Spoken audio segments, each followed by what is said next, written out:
یہ نا اقبال کہتے ہیں ہو عطار ہو رومی ہو رازی، آپ بات کو سمجھیں، عطار ہو رومی ہو رازی ہو غزالی ہو کچھ ہاتھ نہیں آتا بے آہ سحر گاہی۔ کہتے بہت بڑا صوفی ہو جیسے فرید الدین عطار تھے، بہت بڑا تصوف کا امام ہو جیسے امام غزالی تھے، بہت بڑا تفسیر کا استاد ہو جیسے امام رازی ہو، عطار ہو رومی ہو رازی ہو غزالی ہو، پر کچھ ہاتھ نہیں آتا بے آہ سحر گاہی۔ اگر سویرے اٹھ کے روتا نہیں نا اللہ کی بارگاہ میں، اگر تہجد نہیں نہ پڑھتا تو کچھ ہاتھ نہیں آتا بے آہ سحر گاہی۔ پھر اس کو کوئی چیز نصیب، میری بات کی سمجھ آ رہی ہے آپ حضرات؟ جب تک آپ سویرے نہیں اٹھتے، آپ اللہ اللہ نہیں کرتے، آپ کو نوافل کا چسکا نہیں، عبادت کا مزہ نہیں، فرمایا میری عبادت کرو، یہ شوق پیدا کرو، میں نے تمہیں پیدا کیا ہے۔ ہم لوگوں کے نشے مختلف نشے، بڑا عجیب رنگ ہے۔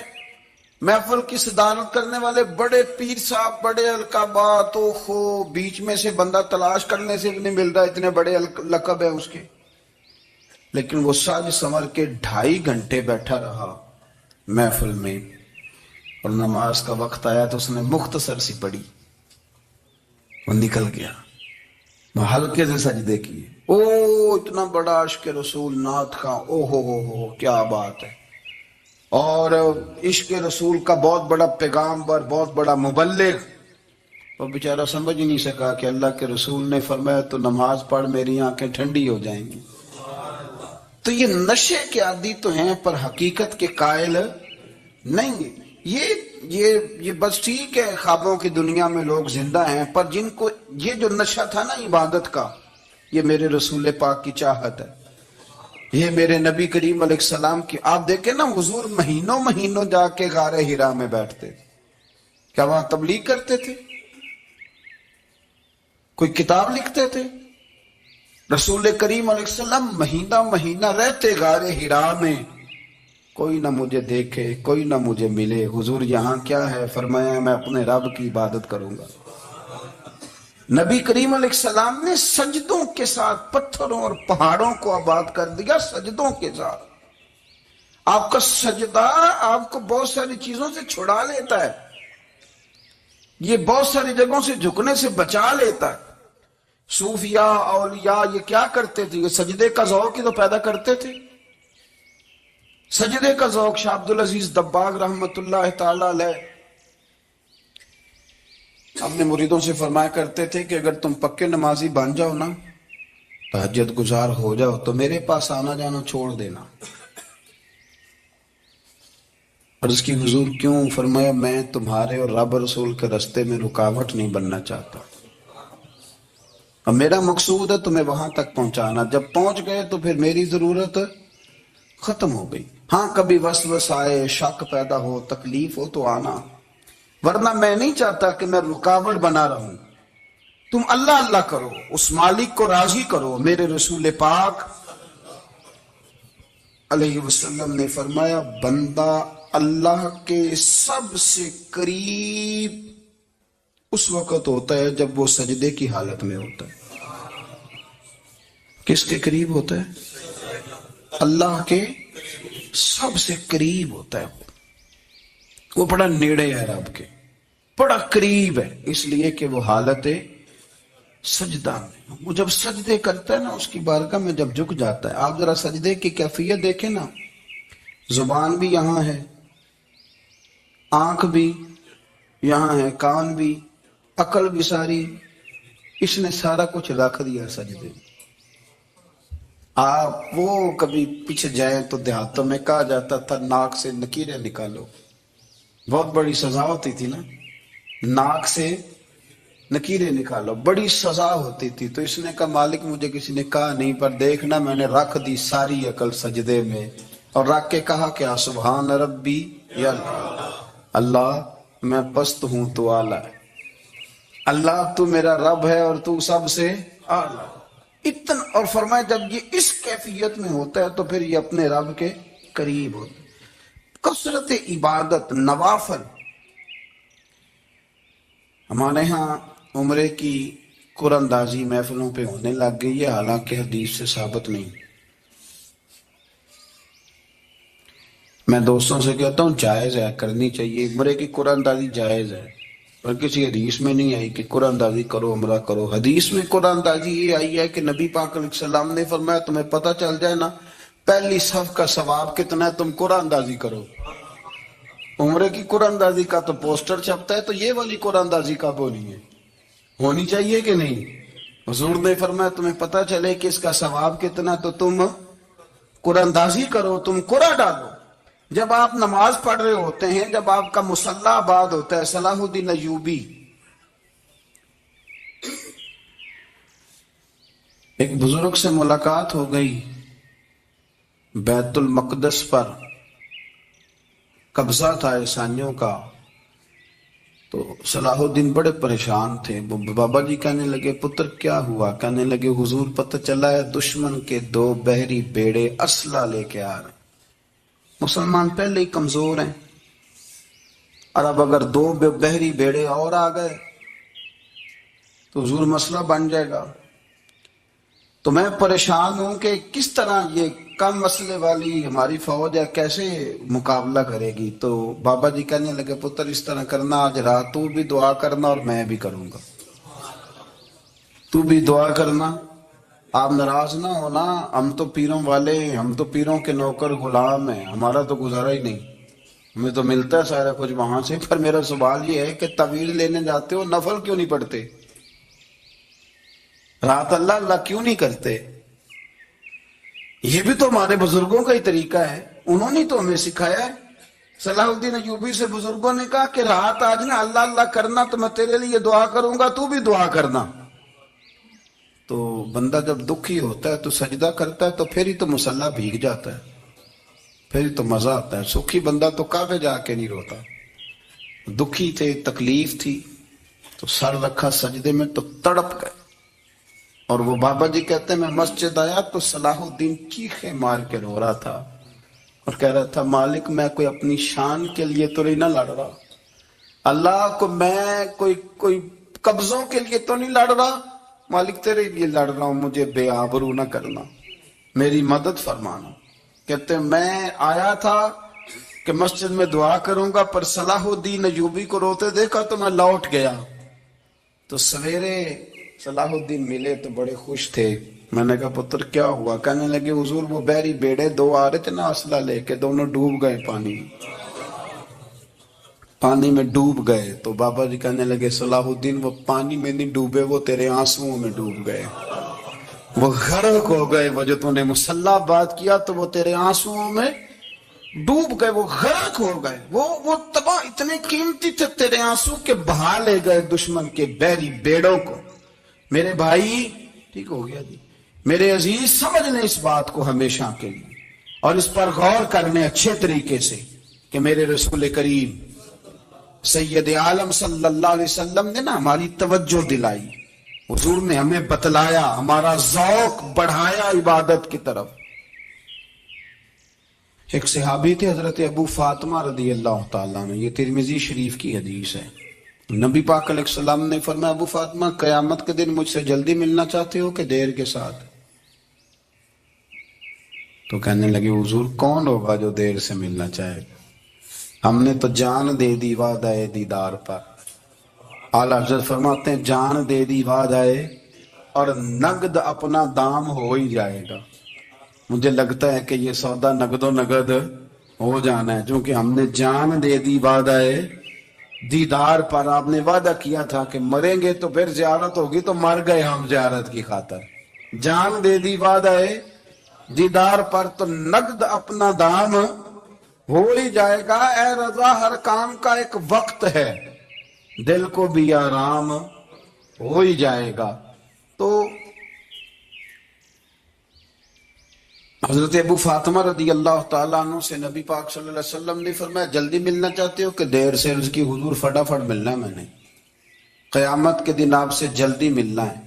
تو نبی پاک علیہ السلام نے فرمایا پھر اس طرح کرنا، دنیا میں رہ کے سجدے زیادہ کرنا، پھر سجدے زیادہ کرنا، قیامت میں ملاقات جلدی ہو جائے گی۔ قرب ملے گا تمہیں. اپنے بچوں کے اندر دیکھیں نا، ہم شوق پیدا کرتے ہیں، ہمیں صحیح لفظ نہیں بولنے آتے پر ہم بچوں میں شوق پیدا کرتے ہیں کہ پتر ڈاکٹر بن جائے گا تو بڑا نفع کرے گا، تو لوگوں کی خدمت کرے گا، ملک و ملت کی خدمت کرے گا، تیرے ابا کا نام روشن ہوگا، تیرے دادا کی تعریفیں ہوں گی. ہم یہ ذوق پیدا کرتے ہیں. ہم اپنے نوجوانوں کے اندر یہ فکر پیدا کرتے ہیں، انہیں ہم سمجھاتے ہیں کہ میاں جب تم پڑھو گے، محنت کرو گے تو فلاں آدمی کی طرح تمہارا نام ہوگا.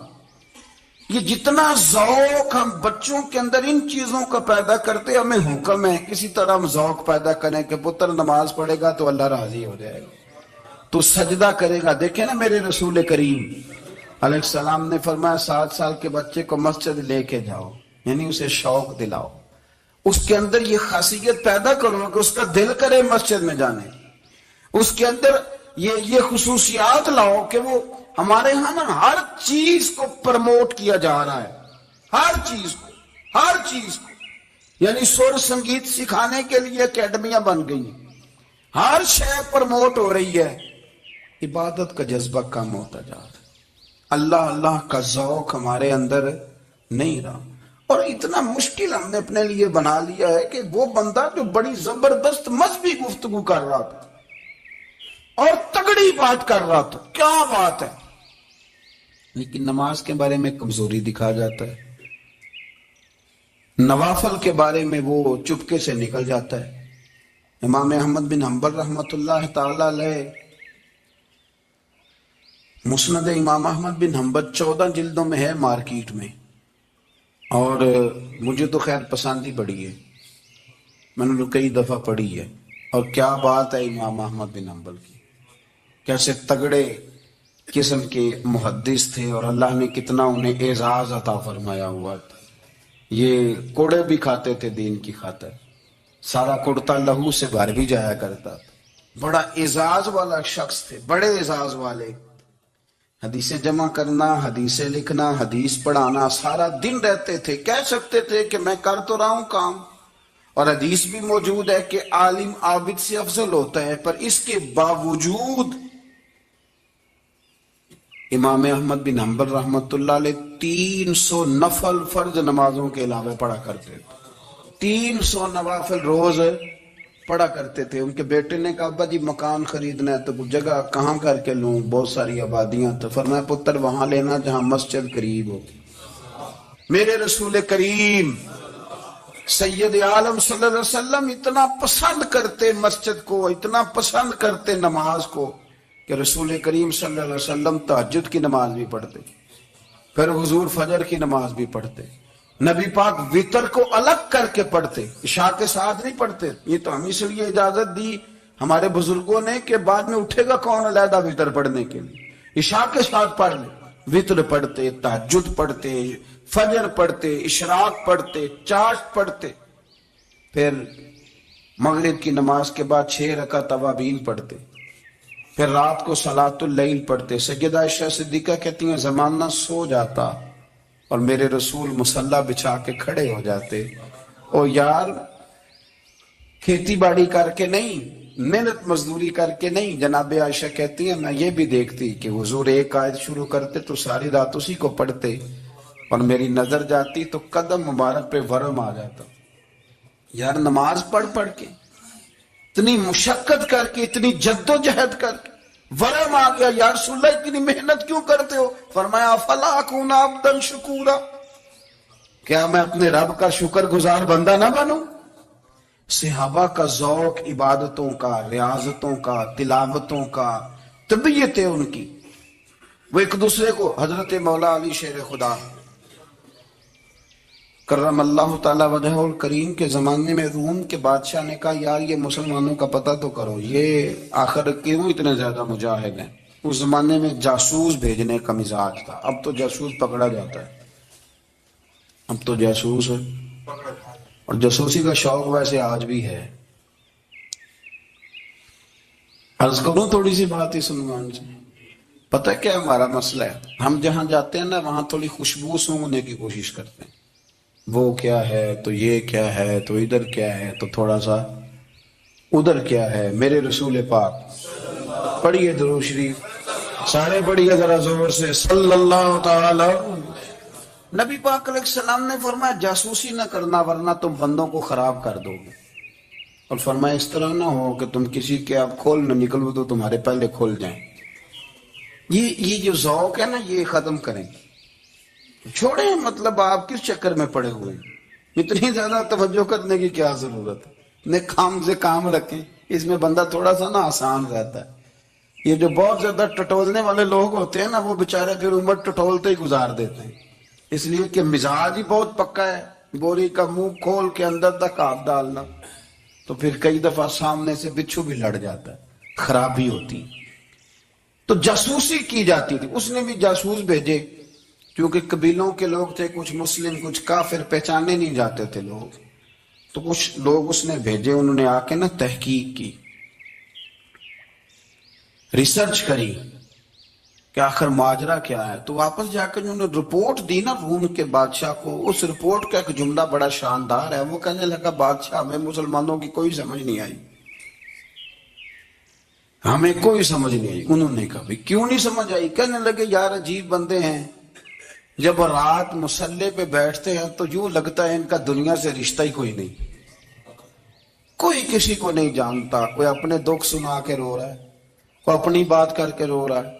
لگتا ہے کہ ان کا کوئی رشتہ ہے ہی نہیں جب مصلے پہ بیٹھتے ہیں. اور فرمایا جب سویرے یہ جہاد کرنے نکلتے ہیں تو لگتا ہے ان سے زیادہ دلیر ہی کوئی نہیں.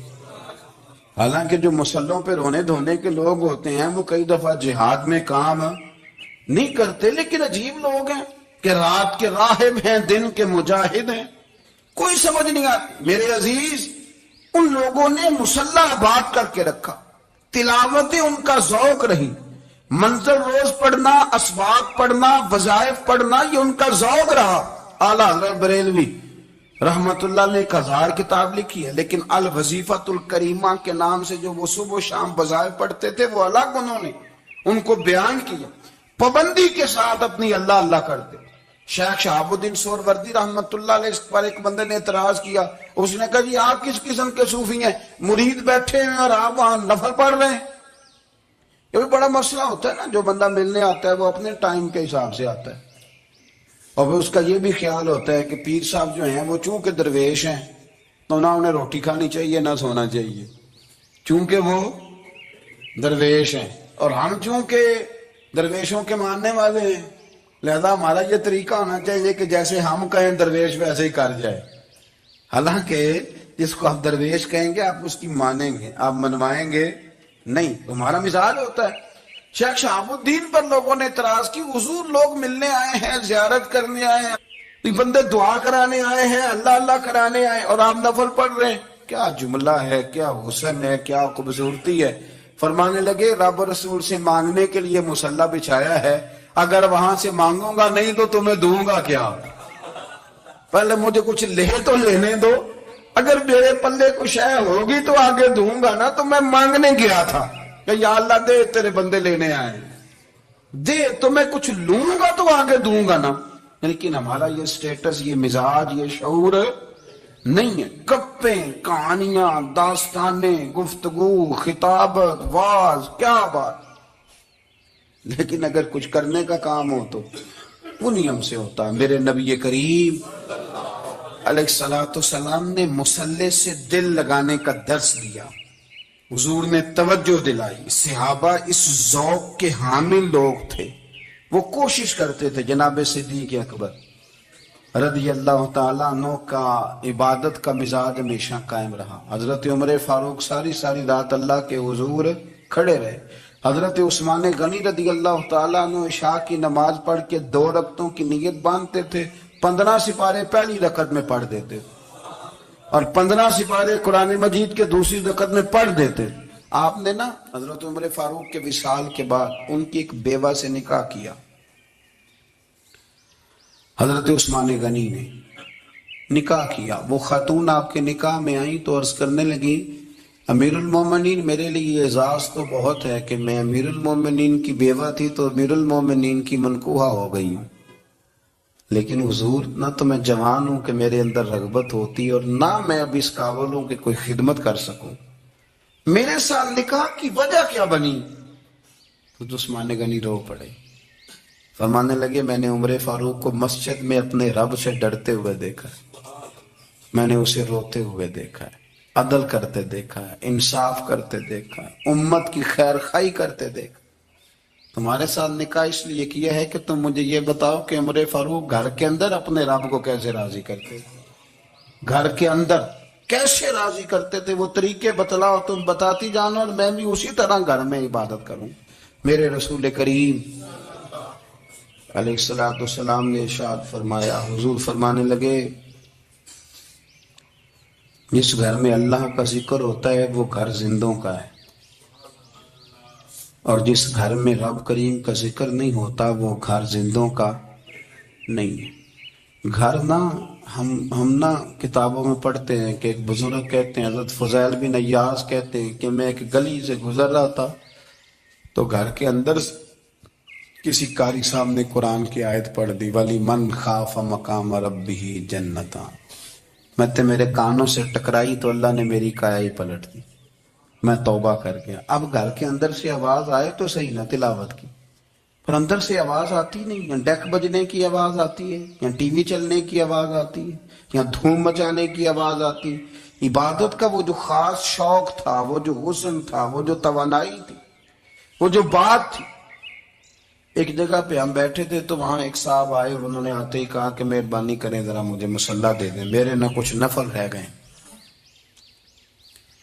تو میں نے وضو کر لیا تو کوئی مصلی مل جائے، مصلی انہیں دے دیا گیا، وہ مصلی لے کے چلے گئے تو پیچھے ایک صاحب نے تبصرہ کیا، کہنے نے کتنا ریاکار بندہ ہے، لوگوں کو دکھا رہا ہے کہ میں نفل پڑھتا ہوں، ہے کو بات کرنے والی۔ میں نے اسے کہا، میں نے کہا تو مہربانی کرنا اس طرح کی ریاکاری تو بھی کر، پکڑ مصلی اور جا تو بھی تھوڑی ریاکاری کر کے آ، اٹھ ذرا، شکر کر کوئی یہ ریاکار بھی ملا ہے، کوئی نفل پڑھ کے ریاکاری کر رہا ہے۔ اللہ کا میں کہتا ہوں کو پڑھے تو صحیح نہیں، یار یہ کوئی دور ہے نفل پڑھنے کا، اس میں تو لوگوں کا مزاج ہی نہیں، طبیعت ہی نہیں۔ میں نے کہا چل مہربانی کر یہ لے مصلی اور تو بھی جا تھوڑی سی یا کر یا ریاکاری کرو تو صحیح نا، مزاج ہی نہیں، ذوق۔ جمعے کی نماز پڑھ کے یوں دنیا بھاگتی ہے، اوہ ہو پتہ نہیں کون سی پیچھے آگ تھی جو بجھائی جائے گی، اور آج تک لوگ مسئلہ پوچھ رہے ہیں کہ جمعے کی بعد والی سنتیں کتنی ہوتی ہیں۔ میں نے کہا کتنے سال ہو گئے جمعہ پڑھتے، کتنے سال ہو گئے، ابھی تک سنتوں کا نہیں پتا، ابھی تک نہیں علم کے پہلے کتنی رکھتے ہیں اور بعد میں کتنی رکھتے ہیں۔ عبادت اس لیے کرو کہ اللہ نے تمہیں پیدا کیا ہے، اور اس لیے کہ تم سے پہلے لوگوں کو بھی اللہ نے پیدا کیا ہے۔ اور پھر ارشاد فرمایا کہ الذی جعل لکم الارض فراشا، وہی رب ہے جس نے تمہارے لیے زمین کو فرش بنایا ہے، والسماء بنا، اور آسمان کو چھت بنایا ہے، وانزل من السماء ماء فاخرج به من الثمرات رزقا لکم، زمین کو فرش بنایا، آسمان کو چھت بنایا، پھر آسمان سے پانی برسایا جس کے ذریعے پھل نکالے، اور وہ بھی کسی اور کے لیے نہیں، رزق لکم، تمہارے رزق کے لیے، وہ بھی تمہارے رزق کے لیے۔ یہ ساری نعمتیں تمہیں دی ہیں، اب فلا تجعلوا للہ اندادا، اب تم اللہ کے ساتھ کسی کو شریک نہ بناؤ، وانتم تعلمون، اور تم جانتے بھی ہو، تمہیں خبر بھی، تمہیں پتہ ہے کہ عبادت اللہ کی کرنی چاہیے، تمہیں پتہ ہے کہ نماز پڑھنی چاہیے، تم جانتے ہو کہ نوافل ادا کرنی چاہیے، تمہیں پتہ ہے کہ سجدے آنکھیں بند کر کے جھوٹ کی زندگی جی کے، اپنے ساتھ بددیانتی کر کے، دھوکہ دے کے، اپنے آپ کو دائیں بائیں، اپنے آپ کو کہیں مصروف رکھ کے کچھ وقت ضائع تو کر لیتے ہو، پر تمہیں پتہ تو ہے نا کہ عبادت اللہ کی کرنی، تمہیں اس کی خبر ہے۔ فرمایا اس رب کی، دیکھیں نا، انسان پر اگر کوئی شخص نیکی کر دیتا ہے، احسان کر دیتا ہے، تو انسان اس کے سامنے پھر گردن نہیں اٹھا سکتا، یار یہ میرے مشکل وقت کا دوست ہے، اس نے میرے ساتھ نیکی کی ہے، کبھی بھی گردن نہیں اٹھائے گا، جھکا کے رکھے گا۔ تو اگر عام کوئی نیکی کر دے تو اس کے سامنے انسان کبھی گردن نہیں اٹھاتا، تو جو رب ساری نعمتیں عطا فرمائے، جو کہے کہ تیری تخلیق میں نے کی، تجھ سے پہلوں کو بھی پیدا میں نے کیا، تیرے لیے زمین کا بچھونا بھی میں نے بچھایا، آسمان کی چھت بھی میں نے لگائی، تیرے لیے زمین سے ساری اناج کو، پھل کو، کھیتیوں کو